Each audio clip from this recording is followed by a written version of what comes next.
to do with it. But I remember saying it last week on the cast, but I said you can't say that. There's words that really tick me off.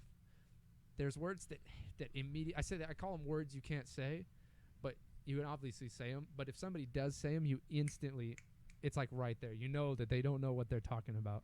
When people say basically, if you say basically. Yeah, I said basically, you're like, you don't fucking know what you're talking if somebody says basically, it's because they're buying time to fabricate a story. Yes. Like, oh, it's basically, they always say it really loud, really long. They draw it out, 14 syllables in basically. Because they're trying to figure out, that's what I'm saying. They're like, well, basically, while they're trying to think of, like, they're working. They're fabricating something. Something's coming up. It's not going to be the truth or accurate. Okay. But they're just making it up. But when people say basically, I tune out. I'm like, no. I don't want to hear what you're saying. Don't talk to me. And I stop people from saying stuff. Like when you said basically last week, I stopped you. I tried to stop you from talking. I was like, don't say that. And then I said basically, and you're like, so you don't know what you're talking about. I work with a dude who says that. And at AutoZone, people always ask you for advice. Every time he answers, he begins with basically. And the worst advice ever I've heard from this guy. It just Did you watch that video I sent you, the F word? Where he's like, fair, you know, when you're in negotiations. You've sent me a lot of videos this week.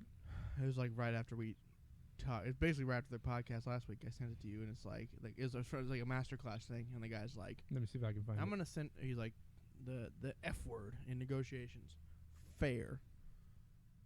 You don't want to say that, or you do want to say that? I think it's just basically.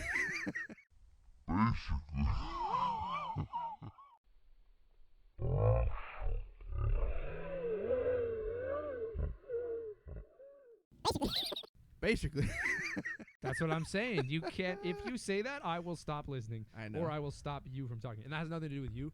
That's just as a whole, like that's good practice. If somebody starts saying basically to you, call them on it because they don't know what they're talking about.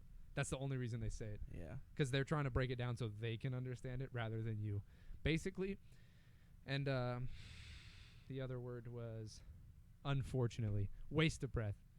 If somebody says unfortunately to you, it's a waste of breath. That's 5 syllables. What is? Unfortunately. Yeah. Exactly. It's a long one. But more like people say that all the time in customer service and in sales. They say, unfortunately we don't have that in stock. Whatever you're about to say, they already understand that it's not, yes, here's your item. You don't need to say, unfortunately. You're pandering to no one. Or if you wanted to say it, don't. No. Just instead of the whole completing sentence, unfortunately, we do not have your item. Just say, cut it out. Unfortunately. I'd be like, they will already know. Yeah, I'd be like, okay, thanks. That finishes the thought. That finishes the thought. I agree with that wholeheartedly. And people think it's, I don't know. I get the impression sometimes everybody's got a sales style, but my sales style is straightforward. And so when something that people need, especially at Best Buy. Kind of talked about this last week. Yeah, they're like, oh, I need this item. And I'll say, we don't got it. Yeah. And they're like waiting for any sort of like consolation or something. And I'm just like, hey, boss, it ain't here. It's not here. Just I can order it. Friggity fuck off. I'm not going to tell you I'm sorry because I'm not. Yeah. I'm not going to apologize because it ain't my fault. It's not here. I can do a lot of things to help you get it, but giving it to you right now ain't happening. And some people respect that. Some people don't like it. Yeah. But I'm a manager now. So